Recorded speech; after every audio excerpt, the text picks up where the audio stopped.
Исәнмесез, мөхтәрәм тамашачыларыбыз, Яңа гасыр телеканалында сез татарлар тапшыруын карыйсыз. Көн сайын без сезгә милләттәшләребез тормышында булган кызыклы һәм мавыктыргыч видео язмаларны җиткерәбез. Бездән аерылмагыз. Бүген безнең программада Шәхесләр сәхифәсендә Луара Шакирҗан. Туган телемне, камил белгәнгә күрә мин бүген шушы лаеклы, данлы сәхнәдә басып торам. Әдһәм Тенишевның туына 100 ел. Milli muzey fondlarında aның әйберләре саклана. Анда әлбәттә инде өйрәнергә. 40 татар, 8 урыс, 1 удмурт авылын берләштергән Кушнаренко авылына сәяхәт. Билгеле инде без койларга гына барып чыксак та, иң беренче шул җирлекнең тарихы хакында кызыксынабыз. Татарлар Пермь крае Әвәте авылында кунакта. Әнием ялгыз калгач кайттым. Шунда рәхәтләнеп яшим. Инде моннан аякны атлап бер кая да чыгасы түгелмен. Оны аяклы энциклопедия диләр. Татар театры тарихы, язучылар, шагыйрьләр тормышы турында аның кадәр күп белүче бармы икән? Үзе актриса, алып баручы, нәфис сүз остасы. Сүзебез Татарстан Республикасының халык артисты Луара Шакирҗанова турында. Күптән түгел Галиаскер Камал театры сәхнәсендә аның 70 яшьлек гомер бәйрәмен билгеләп үттеләр. Бу көнне аны сәхнәдә хезмәттәшләре һәм Әтнә районыннан килгән якташлары котлады. Гомере буе милләт дип янып яшәгән, татар театры тарихында үз урынын булдырган Луара Шакирҗанова турында Шәхесләр сәхифәсендә.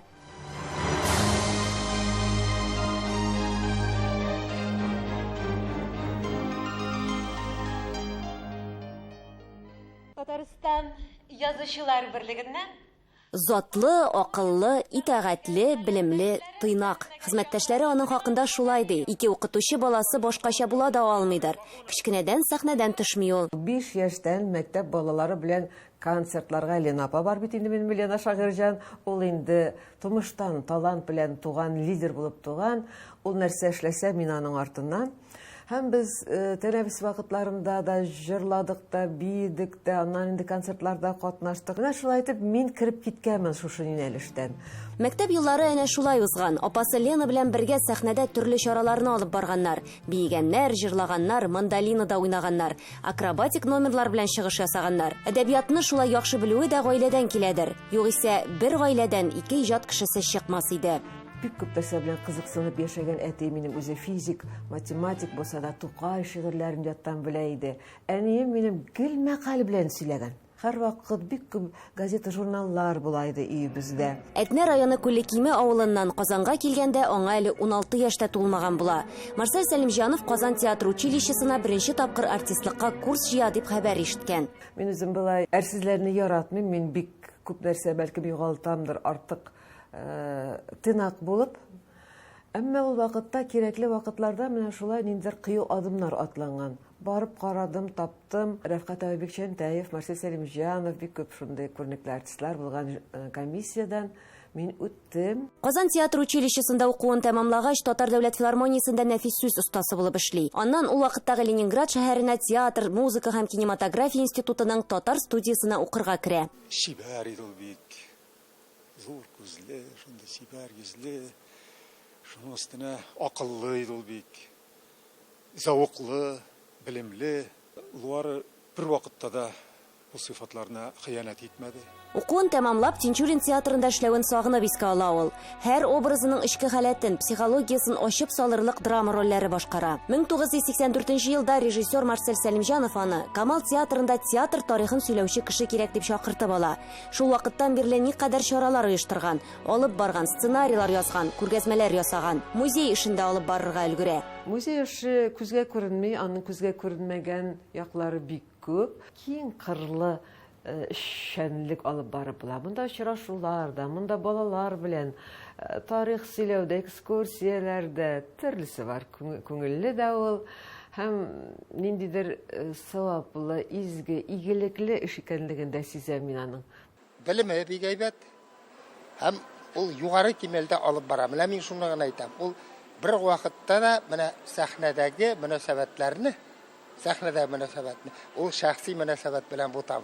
киң класслы кеше ул. Ул театрның таянышы.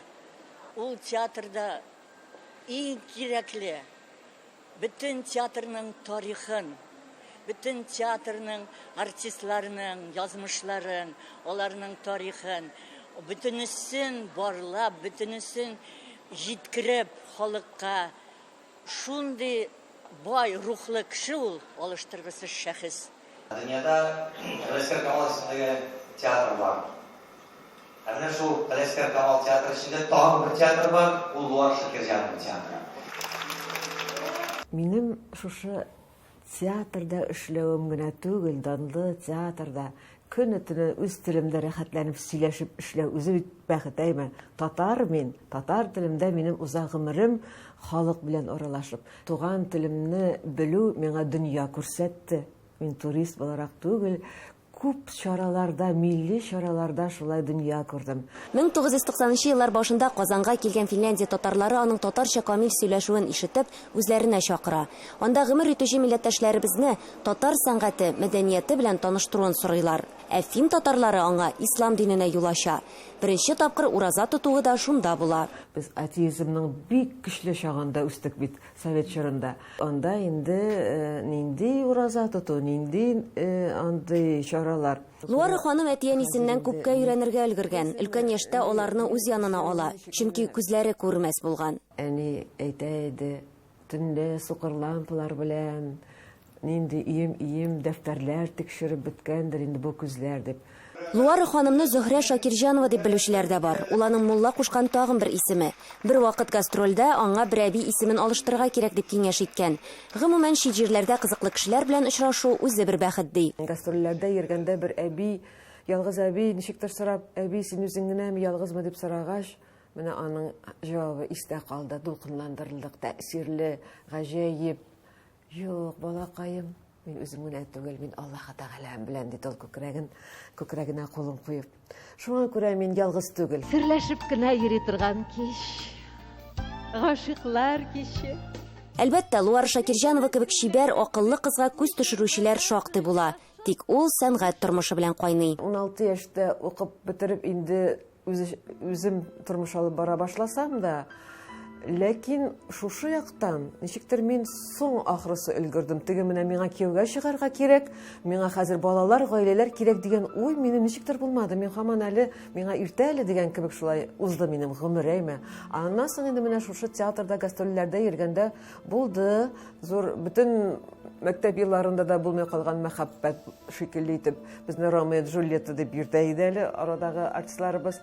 Шунда зур мәхәббәт булды, бергә дә булдык, никахлы ирем булды, ләкин аның гомере бик кыска булды. Ул артистлар гаиләсеннән егет иде. Әгәр гомеремне яңадан башласам, биюче булыр идем, бәлки музыкант, стилист, дизайнер һөнәрендә сайлар идем. Тик сәхнәдән, иҗаттан бер кайчанда аерылмас идем ди. Туган телемне камил белгәнгә күрә мин бүген шушы лаеклы, данлы сәхнәдә басып торам. Шуның аркасында мин дөньяга сибелгән күп милләттәшләрем белән кайдадыр аралаштым. Шуңа күрә туган тел елы булгач бигрәк тә туган телемә рәхмәт. Ул миңа бәхет китерде. Эльвира Хисметдинова, Татарлар, Казан. Россия фәннәр академиясының әгъза корреспонденты, филология фәннәре докторы, профессор, Россия табигать фәннәре академиясе академигі, Татарстанның, Башкортстанның һәм Калмыкиянең ат казанган фән эшлеклесе. Бу исемлекне әле тагын узак итеп дәвам итеп булыр иде. Сүзебез дөнья күләм танылган тел галиме Әдһәм Тенишев турында бара. Пенза төбәгендә туып үскән данлыклы тюркологның тууына 100 ел тулуга багышлап, аның якташлары фәнни гамәли конференция уздырды. Өлкә губернаторы катнашында узган әлеге зур чарадан безнең хәбәрчебез Рамис Сафин. Бүтін Россия төбәкне өйрәнүчеләр советы рәисе, танылган профессор Альберт Борханов белдергәнчә, соңгы елларда Татарстанда гына түгел, милләттәшләребез яши торган байтак төбәкләрдә җирле мирас, татар авыллары тарихы һәм аннан чыккан шәхесләрнең язмышы зур кызыксыну уята. Татар һәрбер тарихны яратып, сусап карап тора. Безгә инде бер генә күзне әйтеп куйсаң, менә татарның нигә татар тарихны ярата? Беренчедән без дәүләтле халык. Һәр татарның һәр вакыт әйтә, менә бу җирендә, матур җирендә татарның дәүләтчелек психология. Шуның өчен милләт бетә дигән сүз мин килешмим.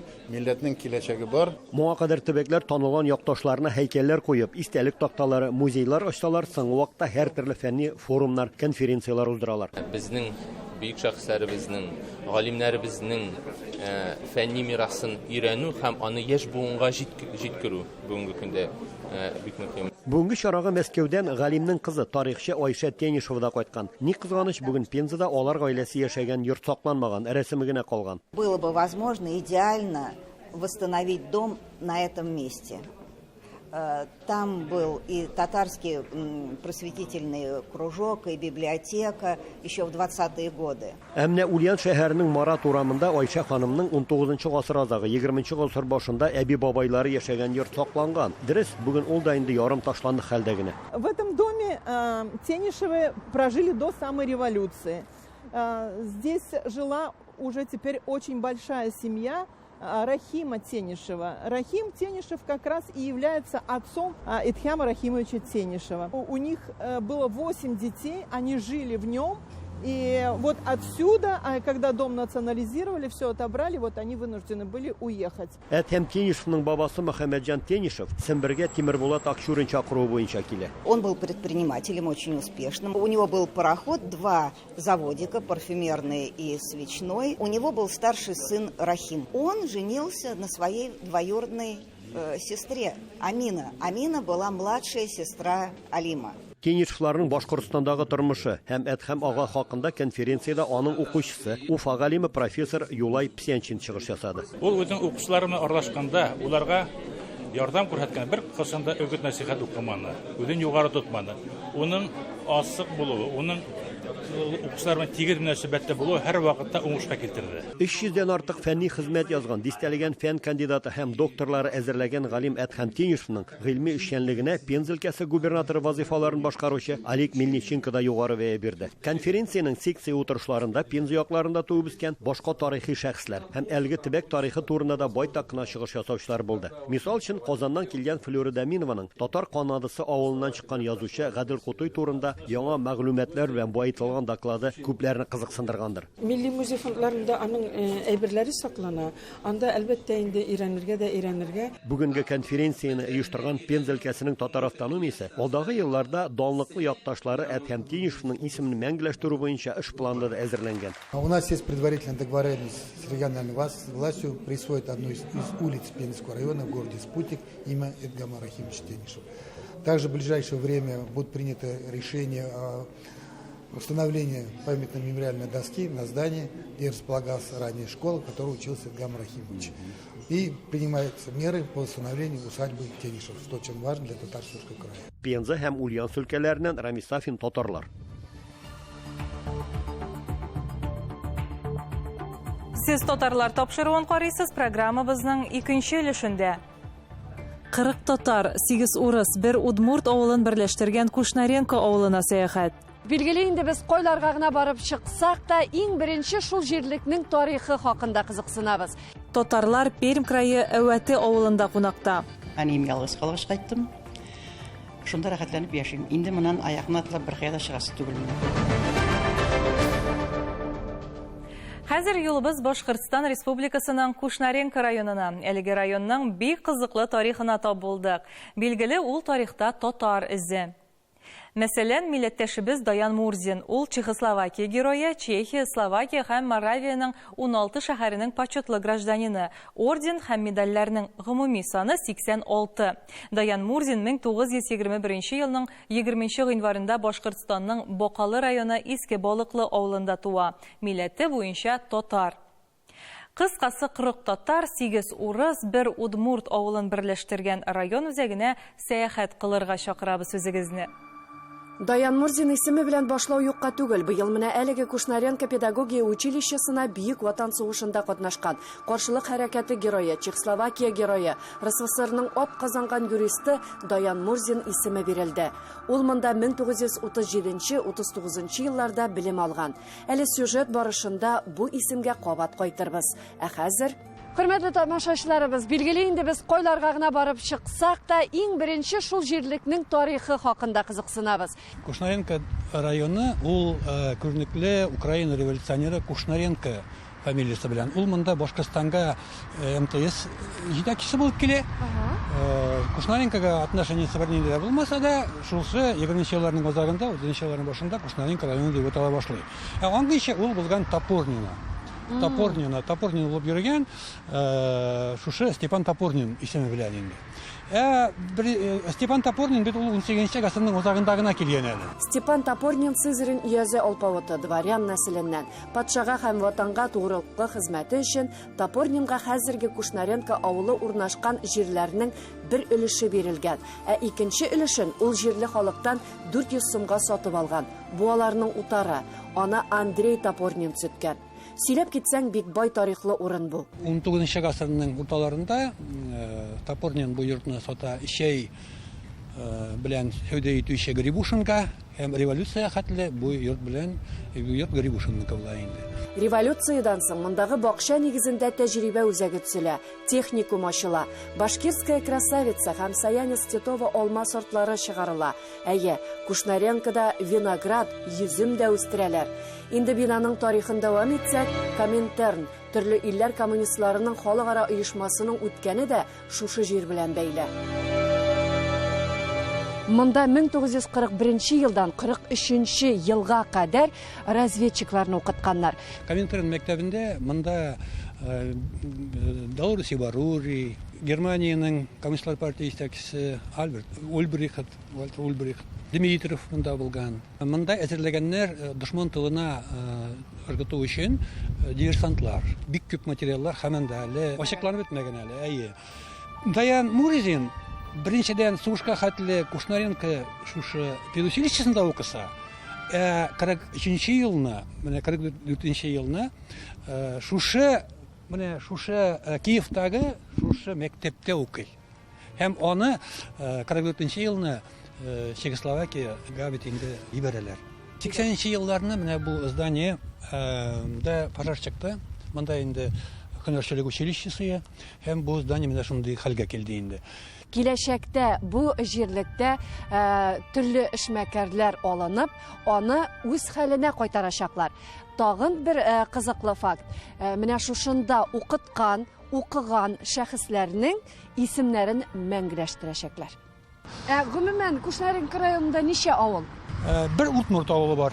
Бер Утмурт авылы бар канлы. Шуннан соң безнең менә Идел буенда урнашкан унга якын Урыс авылы бар. Менә Кушнаренко районы, ул безнең Урыс авылы. Кошангадыр, хәзер инде монда, наверное, 70-80% татар яши. Вот, калган менә бөтен авылда ул татар район, татар авыллары. Татар авыллары. Менә безнең монда килгән мишәрләр һәм ясаклы татарлар. Ничәнче гасырда булган бу? Бу беренче ревизия 1922 ел. И тагын да шуны әйтергә кирәк, бүген инде менә безнең монда урысмы ул, татармы ул, утмуртмы ул, башкортмы ул. Бездә менә бер генә проблема, милли мәсьәлә буенча бер генә проблема да булганы юк. Дәвам итәрбез. Ләйсән Садретдинова, татарлар, Кушнаренко районы, Башкортстан Республикасы. Узган атнада татарлар тапшыруының төшерү төркеме Пермь краенда сәфәрдә иде. Бу төбәктә 115,544 милләттәшебез исәпләнә. Мондагы татарлар каяндыр күчеп килгән милләт түгел, борын-борыннан шушында нигез корып яшәгән җирле халык. Читкә киткән кебек тә булмады. Һәр җирдә татарча сөйләшәләр. Татар телендә язылган илмә такталарны күреп, үзебезне Татарстанның бер районында кебек кенә хис иттек, ди хәбәрчеләребез. Хәзер моңа үзегез дә инанырсыз. Сүз Гөлия Садыковага. Юлга Пермь крайы Барда авылыннан кузгалдык. Алда 180 чакрым. Машинада ерак юлга чыгуның үз рәхәте бар. Әңгәмәдәш белән туйганчы сөйләшеп барырга мөмкин.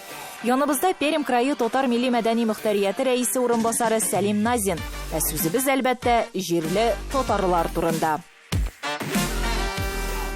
Татар авыллары 120-дән артык татарлар күпләп яшиләр безнең төньяк шәһәрләрдә. Күпчелеге индустриализация чорында килгәннәр, шахталарга эшләргә, заводларга.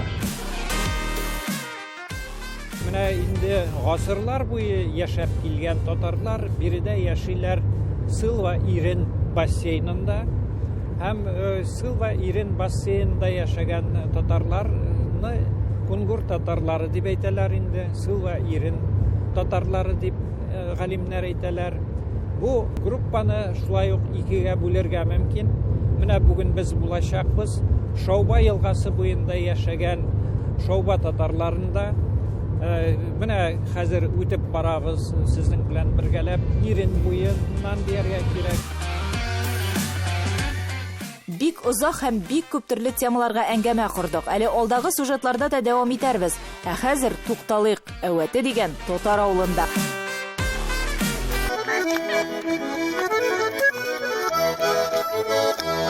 Кунакларны каршылыйбыз баллы кыйматлар белән. Әле аның сире дә бар, ашыйсың бармак белән. Җырга, моңга, сүзгә оста милләттәшләребез. Әлеге кыз-егетләр Шауба милли мәдәни үзәге активистлары. 2012 елда яңа биналы булдык. Шул көнгә кадәр 15 ел клубта юк иде. Чараларны мәктәптә уздырдык. Хәзер сөенеп туя алмыйбыз ди үзәк директоры Дилүсә Нариманова. Мәдәният эшчәнлеген Дилүсә ханым 2008 елдан башлап алып бара. Кичкенәдән менә мин әтием, әнием клубта эшләгәч, шунда үстем инде клубта һәм бу минем тормышым. Хәзер минем балам сәнгать училищесында Пермьдә укый. Милли мәдәни үзәк дип аталу бик күп проектларда катнашып грант тотарга мөмкинлек ачкан. 2014 елдан үткәрелүче 2 туфан йолдызлыгы дигән иҗат фестивале турында аеруча горурланып сөйлиләр. 2 туфан йолдызлыгы.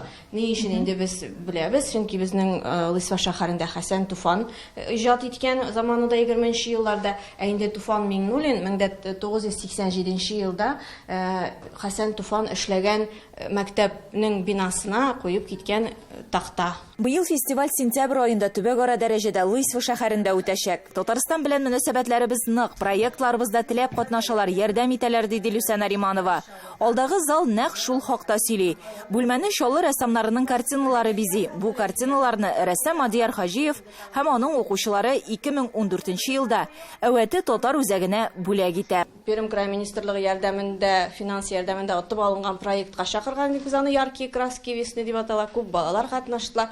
Һәм алар ул балалар белән пленэр оештырып, менә шулар белән ясап, һәм безнең авылыбызның күренешләрен ясап безгә куеп киттеләр. Шулай ук менә безнең баянчы, гармончы абыйларыбыз, әбиләребез. Шулай ук биредә китапханә эшли, күп булмаса да татар матбугаты китаплары да бар. Кул осталары өчен халык һөнәрләре мәктәбенең ишекләре шулай ук һәр вакыт ачык. Мин монда 13-нче елдан башлап эшлим. Балалар укытам, бәйләнәбез, тегенәбез. Безнең иң зур эш палас сугабыз инде. Бию, җырга оста булсаң, сәхнә синеке биредә 4 бию ансамбле. Асылъяр җыр һәм бию ансамбле, Шауба татарлары фольклор ансамбле эшли. 20 елга якын инде. Без үзебезнең авыл сәхнәсендә чыгышлар яшыйбыз, район күләмендә үткәрелгән чараларга да барабыз, төрле конкурсларда катнашабыз инде. Биредәге җырчы биючеләрнең берсе дә артист булырга укымаган, ләкин сәхнәсез бер көн тора алмыйбыз диялар. Нәзирә Каликова мәдәният өлкәсенә үзенең 33 ел гомерен багышлаган. Оста гармунчы үз белгәннәрен башкаларга да бик теләп өйрәтә. 7нче класста укыганда гармун алып бирделәр миңа. Шул үзлегемнән өйрәндем. Самаушка булам инде. Әтим тоже гармунчы иде. Укытучым инде Нәзирә Павылды. Менә Нәзирә апа кружка китерделәр. 9 яшымда менә гармун бүләк иттеләр туган көнемә. Әвәте авылының гимны бу. Аны шушы авылда туып үскән Идая Миннебаева башкара. Үземне белә башлаганнан җырлыйм ди. Үз авылына булган хисләре көчле аның. Татар исемен горур йөртә. Идая ханымның әнисе украин милләтеннән, әтисе татар. Без 6 бала татар җанлы булып үстек. Әниебез 2 халыкны да тигез күрде. Татарчаны да өйрәнде, үз телен дә онытмады. Бу безгә яхшы үрнәк булды ди ул. Килгәч өйрәнгән ул. Менә шушылай блокнотлары була торган инде әнинең язган татар сүзләрен, рус сүзләрен, татар сүзләрен, тәрҗемәләрен җырлый ул татарча. Кунакчыл Әвәте халкы бүген сәхнәдә Лысва шәһәре татар милли мәдәни үзәге активистлары да бар иде. Алар 2000 елда эшли башлаганнар. Лысвадагы барлык татар милли чараларының башында торалар.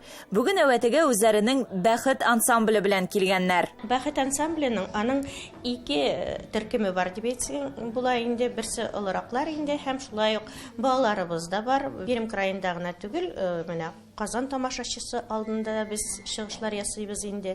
Һәм шулай ук безнең бит инде бу Лысьва районы иң төньяк районнардан санала. Бездә әле татар мәктәпләре бар, төньяктарак шәһәрләрдә, авылларда татар авыллары юк. Шуңа күрә без үзебезнең ансамбль белән, үзебезнең төркем белән менә шушы шәһәрләргә, анда Чусовой, Березники, Гремячинск шәһәрләргә барып, сабантуйлар оештырып, төрле шундый кичәләр оештырып та кайтабыз.